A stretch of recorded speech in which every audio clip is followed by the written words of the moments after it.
I'm in Colorado right now. Finally back home, catching my wheels, and How long were you out on the road for? we were out on the road for about 3.5 weeks, so about a month or so. Yeah, that's pretty solid for sure. Oh yeah, it was a great time, man. Oh, I'll bet. And like all the people that we were out there with were super cool, man. Super cool guys. It was a great hang. Very nice. How did you get hooked up with all those guys? Man, got hooked up with them with Boba Flex through a guy named Barry Lyons out of LA. And he's been working with us for a little bit, and he's been doing some awesome stuff for my band and I. Um, so we, you know, found out they were going on tour and they needed an opening act, and they submitted my name and gave the guys a call, and they were like all for it. That's very cool for Uh, sure. so yeah, man, I was very lucky and very blessed that they were willing to take a young guy like me out on tour. Yeah, that's true for sure. How long I know you started playing when you were fairly young, is that right? Yeah, man, I started playing guitar, with a serious thought in mind that I wanted to be a musician when I was about 8 or Oh wow. so. So yeah, man, it's always been a part of my life, really. But yeah, and then I think I played my first gig when I was about 12. I played I played at a bar here, sitting in with a band playing Back in Black by Oh, AC/DC. very cool. Yep, and then that was it. That's what I wanted to And then do. you're hooked. Yep. Did you play any Oh other yeah. instruments besides guitar? Yeah, I actually I taught myself how to play a bit of piano. Um and I play a little bit of drums, and I play bass. Very nice. That actually brings me to my next question. Your writing process. Do you write the songs on guitar? Do you just kind of get the vibe for a song? How does that work for you? Well, it kind of switches more or less, it depends on how I'm feeling that day, really, or just what happens. The process for me really changes day by day, and but I can tell you mostly it comes from guitar. Me just kind of on sitting on a couch or in the studio or messing around with a guitar, and I just find something and then find a riff or something like that. But it also can just come from like you know being in the shower and you hear a vocal line or something, and you're like, oh man, let's try and do that and see if I can make that a song. Right. And I've also tried to write from a bass, and I've a lot of writing from a piano. Uh, yeah, man, it switches day by day, and I always try and almost challenge myself to do it different ways, so I can kind of what if I find something that really works well, that always works for me, Good so point. I'm just constantly constantly trying to create new ways for myself to write better songs. That's good.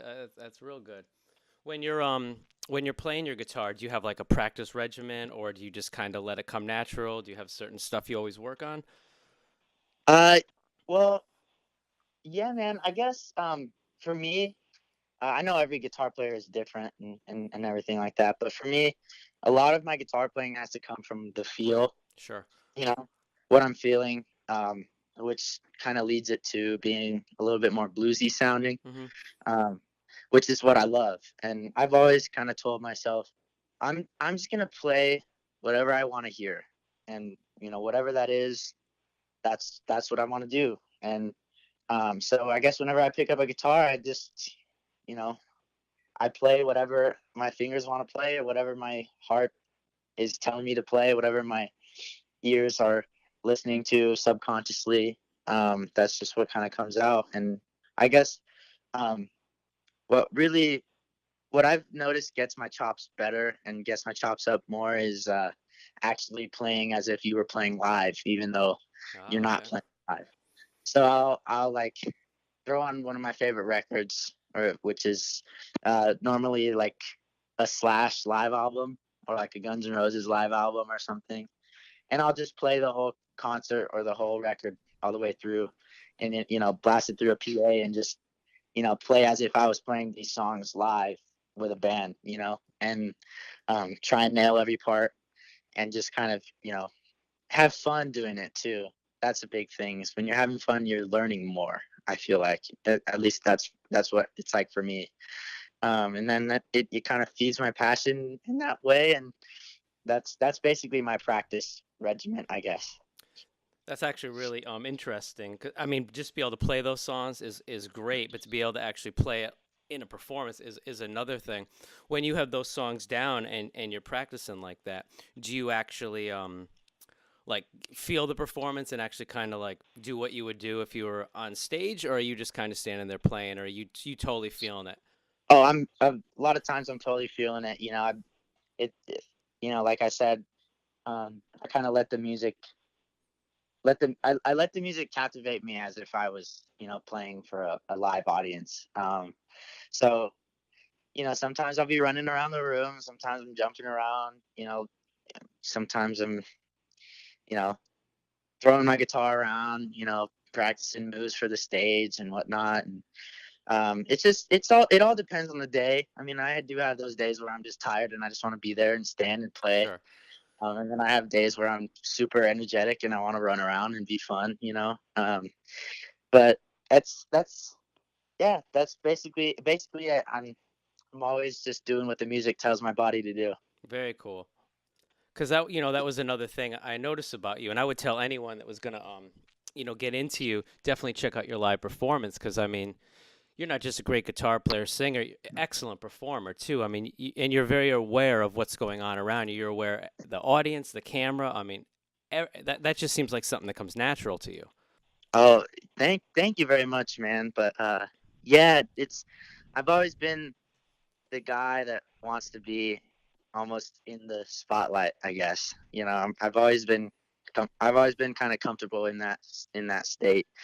Um, especially when I have like a guitar in my hand or I'm singing a song or dancing or whatnot. That's definitely being a performer was always what I wanted to do, and that's what I love to watch too. I've always told myself I want to put on a show that I would want to see if I was gonna come see it. You know, like if I was in the crowd, I want to be doing on stage what I would like to see if I was standing in the crowd. You know what I mean? Does that I make do. sense? Yeah, no, that makes sense, and that kind of goes along, I guess, with when I asked you about you're practicing kind of the same thing. You like to feel it, it kind of comes out in that bluesy way. Some people, I mean, obviously you know what you're doing. I'm not saying you're not very technical, but some people just focus on the technical aspect, and some it more just comes from inside. Yeah. No, exactly. I know exactly what you're saying, man. And that's yeah. I mean, even on this tour, been playing with so many amazing musicians that are they're very knowledgeable about like the music theory and what exactly is going on in every section of the song and what's going on in every part of the solo and whatnot. And I try to learn from those people as as much as I can, but I just feel myself always resort back to what's what sounds good to me and what can I do on the guitar that's cool and that I want to hear and want to play. And I don't really pay too much attention to like critical technical stuff. Of course, you have to in some way or Sure. another. But to me, it's definitely more about the feeling. It's about getting someone to feel the music like you feel it. Absolutely. And I noticed you mentioned Slash, and I noticed you play that Les Paul. Is Slash one of your biggest influences? Definitely, yes, man. Um, Slash, you can describe him to me as if he's that guy that if he does it, I have to try and do it. you Nice. know. Yep. Um, so and he's definitely been a big influence on my writing and my playing and is in some ways my movement on stage and I just think he has the coolest look, the coolest sound, and obviously a lot of the world thinks that too. Oh, So absolutely. he was actually my very first concert that I've seen. Oh, wow, The nice. very So I saw him open up for Ozzy Osbourne, um, and that did change my life, man. I was like, this guy is awesome. Who is this? Who is this guy in this top hat? Right? And he just, it was almost like he's like a legend, but he's like, it's almost like a mythical thing. Like, well, that's Slash, and you're like, oh man, what? Yep. Who is Slash? And then it was just one of those things. Ever since then, I've always felt that way. And then I actually got lucky enough to on my record that's coming out in January. It's going to be out January or February of 2018. I got lucky enough to meet and have him play on my record, Brent Fitz, who is Slash's drummer. Really? Yeah, so that was really cool. Now, Brent and I are buddies, and um, we keep in touch still. But yeah, it was so rad to work with him and kind of, you know, have have him in my own band. It was really, really awesome. Oh, absolutely. That I mean, that's super cool. It's a big accomplishment.